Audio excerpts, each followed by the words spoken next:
ગર્વથી ગુજરાતી। આજે હિમાંશુનું રિઝલ્ટ હતું, પરંતુ એ ઉદાસ લાગી રહ્યો હતો। એના મમ્મીએ પૂછ્યું, શું થયું બેટા, કેમ ઉદાસ લાગે છે? હિમાંશુ બોલ્યો, મારે 3 વર્ષ કોલેજ પૂરી થઈ ગઈ છે અને હું પાસ થયો છું। એના મમ્મી બોલ્યા, એ તો ખુશીની વાત છે, પછી તું શા માટે ઉદાસ છે? હિમાંશુ બોલ્યો, મારા બધા મિત્રો આગળનો અભ્યાસ કરવા માટે કેનેડા જઈ રહ્યા છે, મારે પણ આગળનો અભ્યાસ કરવા વિદેશ જવું છે। એના મમ્મીએ કહ્યું, હિમાંશુ બેટા, તું તો જાણે છે કે આપણા ઘરની આર્થિક સ્થિતિ કેવી છે। તારા પપ્પા કારખાનામાં કામ કરે છે અને તમારા બંને ભાઈ બહેનના ભણતર માટે એ ઘણી મહેનત કરે છે। એમના માથે આખા ઘરની જવાબદારી સાથે તમારા બંનેના અભ્યાસનો ખર્ચ પણ છે અને હજુ તારી બહેનના લગ્ન પણ બાકી છે। હિમાંશુ બોલ્યો, મમ્મી, જો મેં એકવાર વિદેશ જઈને ડિગ્રી મેળવી લીધી તો મને સારી નોકરી મળી જશે, જેથી આપણા ઘરની આર્થિક પરિસ્થિતિ પણ સુધરી જશે। જો મને સારી નોકરી મળી ગઈ તો રીમા દીદીના લગ્ન પણ સારી રીતે થશે। હું ઈચ્છું છું કે આપણા બધાની લાઈફ સુધરી જાય। હિમાંશુ એના મમ્મી સાથે વાત કરી રહ્યો હતો ત્યાં એની મોટી બહેન રીમા વાત સાંભળી ત્યાં આવી અને બોલી, તું આમ વિદેશ ભણવાની વાત કેવી રીતે કરી શકે? વિદેશમાં જઈને અભ્યાસ પૂરો થાય, સારી ડિગ્રી મળે એ તારો ભ્રમ છે। અહીં પણ ઘણી ખરી સારી કોલેજ છે, તું અહીં રહીને પણ તારો આગળનો અભ્યાસ પૂરો કરી શકે છે। તું બધું જાણે છે કે આપણા અભ્યાસ માટે મમ્મી પપ્પા કેટલી મહેનત કરે છે અને તારા વિદેશ જવા માટે મમ્મી પપ્પા પૈસાની વ્યવસ્થા ક્યાંથી કરી શકે? પપ્પા અને મમ્મીનો પગાર થઈને ઘર અને આપણા અભ્યાસનો ખર્ચ માંડ ચાલે છે। હિમાંશુ, તું વિદેશ અભ્યાસ કરવાની વાત કરે છે તો ત્યાં તો અહીં કરતાં પણ વધારે ખર્ચ વધી જશે। હિમાંશુ બોલ્યો, દીદી તમે સમજી નથી રહ્યા, અત્યારે લીધેલો એક નિર્ણય મારું ભવિષ્ય સુધારી શકે છે, સાથે આખા ઘરની પરિસ્થિતિ પણ સુધારી શકે છે। અત્યાર સુધી આપણે જે પરિસ્થિતિમાં રહ્યા છે એ પણ બદલાઈ જશે અને હું એકલો વિદેશ નથી જઈ રહ્યો, મારા બધા મિત્રો પણ જઈ રહ્યા છે। એમના માતા પિતાને એમને વિદેશ મોકલવામાં કોઈ તકલીફ નથી તો તમને શા માટે છે? એના મમ્મી બોલ્યા, પણ બેટા, તારી બહેનનો અભ્યાસ પણ ચાલુ છે, એનું તો વિચાર, અને હજુ એના લગ્ન પણ તો બાકી છે। તારા પપ્પાના માથે કેટલું દેવું છે એ પણ તું નથી જાણતો। હિમાંશુ બોલ્યો, મમ્મી, અત્યારે તમે પૈસાની વાત કરો છો, પણ તમે એ નથી વિચારતા કે હું એકવાર વિદેશમાં ભણી નોકરી લાગી ગયો તો મારા અભ્યાસમાં ખર્ચાયેલા બધા રૂપિયા પણ પાછા લાવી દઈશ, સાથે પપ્પાના માથે રહેલું બધું દેવું પણ પૂરું કરી દઈશ। એના મમ્મી બોલ્યા, સારું, હવે મારું માથું ન ખા, રાત્રે તારા પપ્પા ઘરે આવે ત્યારે એમને વાત કરજે। રાત્રે નરોત્તમભાઈ કારખાનેથી ઘરે આવ્યા ત્યારે હિમાંશુ તરત કહેવા લાગ્યો, પપ્પા, આજે મારું રિઝલ્ટ આવ્યું છે અને હું પાસ થઈ ગયો છું। એના પપ્પા બોલ્યા, અરે વાહ બેટા, એ તો સરસ કહેવાય। હિમાંશુ બોલ્યો, પપ્પા, મારે મારા જીવનમાં કંઈક કરી બતાવવું છે, હું આપણા બધાનું જીવન સુધારવા માંગુ છું, હું આપણી આર્થિક સ્થિતિ સારી કરવા ઉપરાંત બધાને આરામવાળું જીવન આપવા ઈચ્છું છું। એના પપ્પા બોલ્યા, હા તો એ તો સારી વાત છે, એમાં કંઈ ખોટું નથી, હું હંમેશા તારા સાથે છું। હિમાંશુ કંઈ બોલે એ પહેલા એના મમ્મી બોલ્યા, તમારો લાડકો આગળનો અભ્યાસ કરવા વિદેશ જવા માંગે છે। આટલું સાંભળી નરોત્તમભાઈ સ્તબ્ધ થઈ ગયા, પરંતુ વાતને સંભાળતા બોલ્યા, હિમાંશુની માં, આપણો દીકરો હવે મોટો થઈ રહ્યો છે, એની બધી વાત સાંભળવી મા બાપ તરીકે આપણી ફરજ બને છે। તું ચા બનાવી લાવ, હું મારા દીકરાને સમજાવું છું। નરોત્તમભાઈ બોલ્યા, દીકરા, આપણી આર્થિક સ્થિતિ એટલી સક્ષમ નથી કે તું તારો આગળનો અભ્યાસ વિદેશમાં પૂરો કરી શકે। મારા માથે દેવું છે જે હજુ હું પૂરું નથી કરી શક્યો, તો તારા વિદેશ જવાનો ખર્ચ ક્યાંથી કાઢી શકું? મારા કારખાનામાં કામ કરવાથી જેટલો પગાર આવે છે એમાં તને અને રીમાને ભણાવવા ઉપરાંત ઘર ખર્ચ પણ ચાલે છે, સાથે ગમે ત્યારે દવાનો ખર્ચ આવે, કોઈ પ્રસંગ આવે તો ઘર ખર્ચ પણ ડામાડોળ થઈ જાય છે। અત્યારે ઘણા છોકરા પાર્ટ ટાઈમ જોબ કરતા હોય છે, પરંતુ હું તને એવું કરવા ક્યારેય નથી કહેતો જેથી તારા અભ્યાસમાં નુકસાન થાય. મારા પગારમાં થાય એટલી તમારી બધી ઈચ્છાઓ પૂરી કરવાનો હું પ્રયાસ કરું છું, પરંતુ એનો અર્થ એ નથી કે તારી આટલી મોટી માંગ પણ હું પૂરી કરી શકું. 2-3 વર્ષ બાદ રીમાના લગ્ન પણ કરવાના છે, એના માટે પણ વિચારવું પડશે. એના માટે ઘરેણાં તૈયાર કરાવવાના છે અને અત્યારે મોંઘવારીમાં એ બધું કેવી રીતે થશે એ મારા માટે વિચારવાની બાબત છે. હિમાંશુ બોલ્યો, પપ્પા, તમે માત્ર મારી આ ઈચ્છા પૂરી કરી દો. હું તમને વિશ્વાસ આપું છું કે અભ્યાસ પૂરો થતા જેવો હું નોકરી લાગી જઈશ એટલે તમને રૂપિયા મોકલવાનું શરૂ કરી દઈશ. સાથે તમારું બધું દેવું પણ હું ચૂકતે કરી દઈશ. મારા નોકરી લાગ્યા બાદ દીદીના લગ્ન પણ ધામધૂમથી થશે અને એનો બધો ખર્ચ મારા તરફથી થશે. થોડું વિચાર્યા બાદ નરોત્તમભાઈ બોલ્યા, સારું બેટા, તું તારા સપના પૂરા કરવા માંગે છે અને આટલો વિશ્વાસ આપે છે તો હું તને નહીં રોકું. હિમાંશુના મમ્મી બોલ્યા, અરે પણ તમે એ વિચાર્યું કે એના વિદેશ જવાનો ખર્ચો તમે ક્યાંથી પૂરો પાડશો? નરોત્તમભાઈની વાત સાંભળી રીમા અને એની મમ્મી બંને વિચારમાં પડી ગયા. હિમાંશુના મમ્મી ચિંતામાં ડૂબી ગયા કે હિમાંશુના પપ્પાએ હા તો કહી દીધું, પરંતુ વિદેશ જવા માટેના રૂપિયાનો બંદોબસ્ત ક્યાંથી કરશે? હિમાંશુના મમ્મીએ કેટલું સમજાવ્યું પણ નરોત્તમભાઈ હિમાંશુને વિદેશ જવા માટે રાજી થઈ જાય છે. હિમાંશુ એના પપ્પાને ભેટી ખુશ થઈ ગયો અને આ ખુશખબર સંભળાવવા એ એના મિત્રોને મળવા દોડી ગયો. હિમાંશુએ વિદેશમાં અભ્યાસ કરવા માટે કોલેજનું ફોર્મ પણ ભરી દીધું. એને ખાતરી હતી કે પપ્પાએ કીધું છે તો એ વિદેશ જવા માટે બધો બંદોબસ્ત કરી જ દેશે. રાત્રે જમ્યા બાદ નરોત્તમભાઈ એમના રૂમમાં સૂવા ગયા. ત્યાં એમની પત્નીએ જોયું કે એમના ચહેરા પર ચિંતા દેખાઈ રહી હતી. નરોત્તમભાઈ આમ તેમ ફરી રહ્યા હતા, પરંતુ એમને ઊંઘ નહોતી આવતી. હિમાંશુના મમ્મીથી ન રહેવાયું. તેમણે કહી દીધું કે તમારા મનમાં એ ચિંતા છે ને કે હિમાંશુના વિદેશ જવા માટે રૂપિયા ક્યાંથી આવશે? નરોત્તમભાઈ બોલ્યા, એવું કશું નથી. હું આપણા દીકરાના સપના પૂરા કરવા આપણું ગામડે રહેલું ખેતર ગીરવી મૂકી દઈશ, કારણ કે હવે એના સિવાય મારા પાસે કોઈ બીજો વિકલ્પ નથી. હું હાલ એટલું વિચારું છું કે આપણો દીકરો સારી નોકરી લાગી જશે તો આપણા બધાની તકલીફો દૂર થઈ જશે. આપણી આર્થિક સ્થિતિ પણ સુધરી જશે અને મારા માથે દેવું પણ નહીં રહે. આપણા દીકરાએ વિશ્વાસ આપ્યો છે તો એના બેન પર આપણે વિશ્વાસ કરવો જોઈએ. આપણું જીવન તો મજૂરી કરી વીતી ગયું, પણ આપણા દીકરાને તો સારું જીવન મળે. હિમાંશુની માં, હું તો જીવતા જીવ મારા દીકરાને સફળ થયેલો જોવા માંગુ છું. પછી મને મોત આવી જાય તો પણ કોઈ દુઃખ નથી. હિમાંશુના મમ્મી બોલ્યા, અરે તમે આવું શું બોલો છો? આજ પછી આવું ક્યારેય ન બોલતા.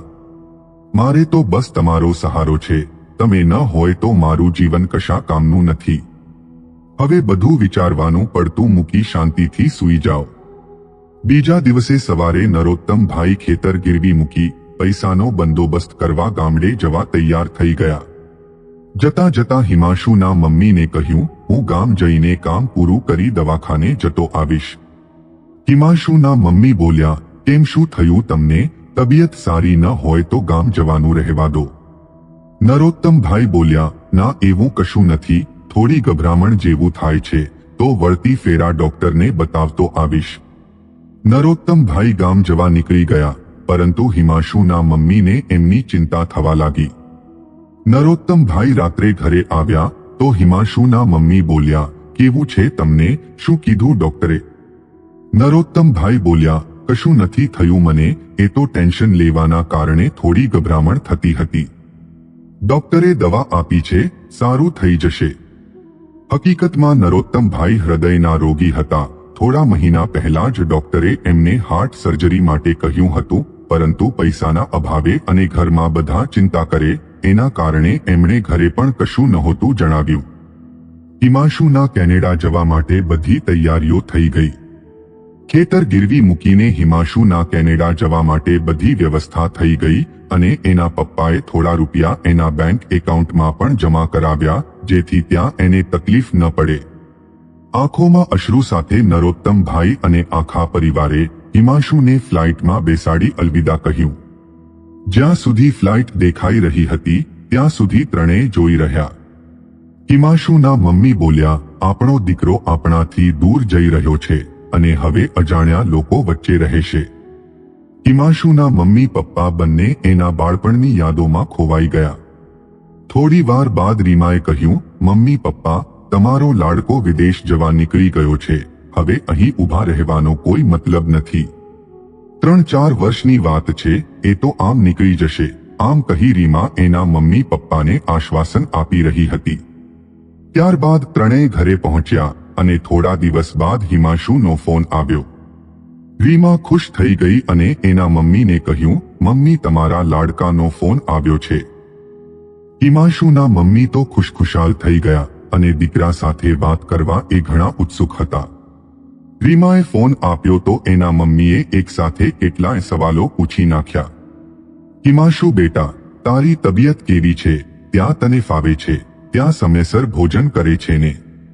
આમ બોલતા બોલતા એ અચાનક રડવા લાગ્યા તો નરોત્તમભાઈએ ફોન લઈને હિમાંશુ સાથે વાત કરી લીધી. આમ દિવસો વીતતા ગયા અને ધીમે ધીમે હિમાંશુના ફોન આવતા ઓછા થઈ ગયા. આ રીતે વર્ષ નીકળી ગયું અને હવે એના મમ્મી કહેતા કે હવે તો આપણો દીકરો ફોન પણ નથી કરતો, શું ખબર કેવી હાલતમાં હશે. ત્યારબાદ ઘણા સમય પછી હિમાંશુનો ફોન આવ્યો. એણે એક ખુશ ખબર આપી. એણે ફોનમાં કહ્યું કે મમ્મી, મને સારી નોકરી મળી ગઈ છે અને પગાર પણ સારો એવો છે. થોડા દિવસોમાં આપણી બધી તકલીફો દૂર થઈ જશે. આ સાંભળી હિમાંશુના મમ્મી પપ્પા ખુશ થઈ ગયા અને નરોત્તમભાઈ તો સોસાયટીમાં મીઠાઈ વહેંચવા નીકળી પડ્યા. હિમાંશુના મમ્મી બોલ્યા, હિમાંશુ બેટા, તારો અભ્યાસ પૂરો થઈ ગયો છે તો ત્યાં નોકરી કરવાની શું જરૂર છે? તું અહીં ભારત આવીને પણ નોકરી કરી શકે છે. હિમાંશુ બોલ્યો, પણ મમ્મી મને જેટલો પગાર અહીં મળે છે એટલો ત્યાં નહીં મળે, એટલે થોડા સમય માટે મારે અહીં જ નોકરી કરવી પડશે. એના મમ્મીને થયું કે ભલે દીકરો ત્યાં નોકરી કરે છે, હવે બધું દેવું તો પૂરું થઈ જશે અને પરિસ્થિતિ પણ સારી થઈ જશે. ત્યારબાદ ઘણા મહિના થઈ ગયા પણ હિમાંશુનો ફોન ન આવ્યો અને આ બાજુ નરોત્તમભાઈની તબિયત લથડી રહી હતી. એમની હાર્ટની તકલીફ વધી રહી હતી અને ડોક્ટરે એમને જલ્દીથી જલ્દી સર્જરી કરાવવાની સલાહ આપી. પરંતુ નરોત્તમભાઈએ કહ્યું કે હાલ તો મારા પાસે રૂપિયા નથી, મારો દીકરો વિદેશ નોકરી લાગી ગયો છે, હવે એ પૈસા મોકલશે ત્યારે સર્જરી વિશે વિચારીશ. આમ દિવસો પર દિવસો વીતતા ગયા પણ હિમાંશુનો ફોન ન આવ્યો. એક દિવસ નરોત્તમભાઈએ કહ્યું કે રીમા, હિમાંશુને ફોન તો કરી જો, કેટલા દિવસથી એનો કોઈ ફોન નથી આવ્યો.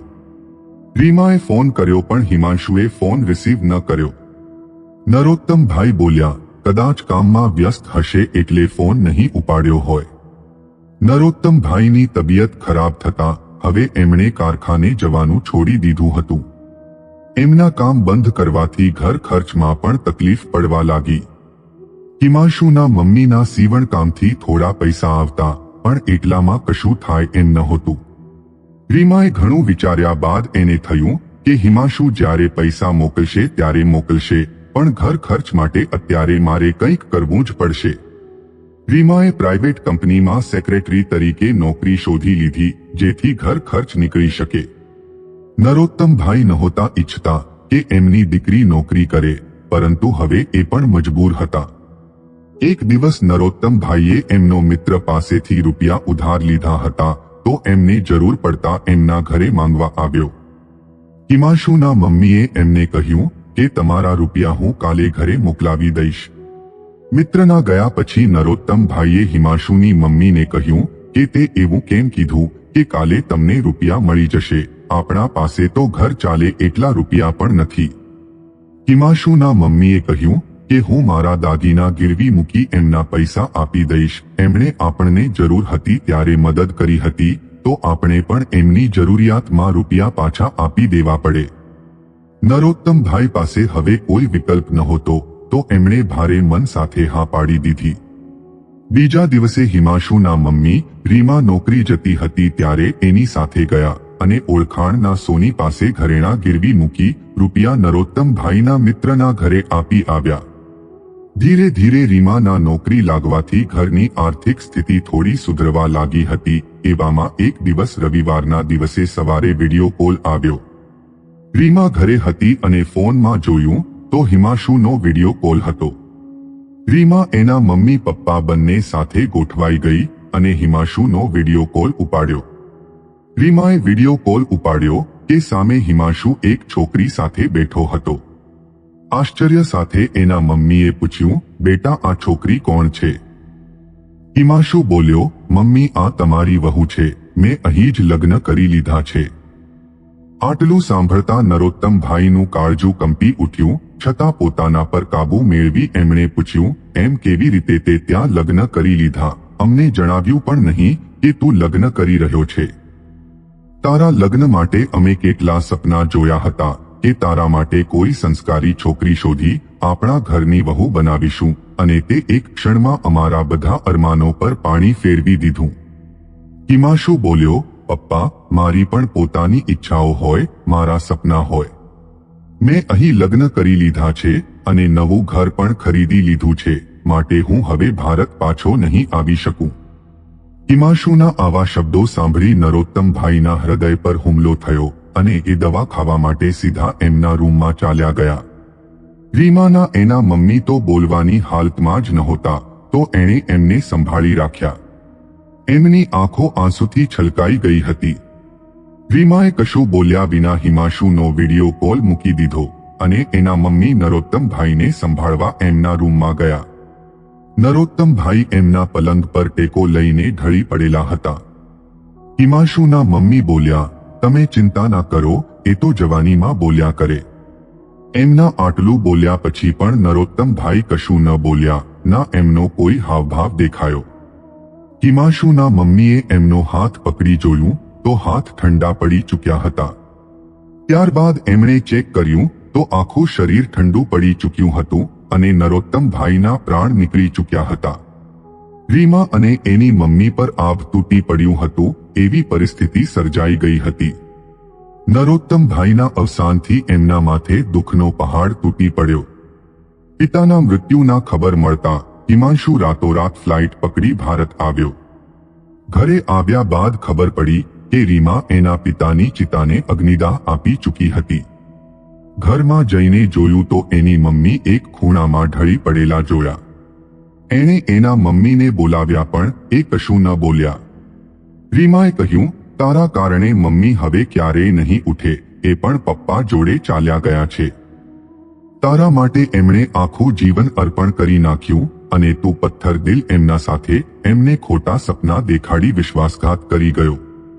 હવે તું તારા વિદેશમાં જઈ શકે છે, તારું અહીં કોઈ કામ નથી. મિત્રો, મા બાપ તો આપણી ખુશી માટે એમના દરેક સપના ભૂલી જાય છે અને આપણા સપના જ એમના સપના બની જતા હોય છે. એમના કરેલા દરેક ત્યાગને આપણે યાદ રાખવું જોઈએ, કારણ કે એમના માટે એમની સંતાનોથી વિશેષ કોઈ નથી હોતું.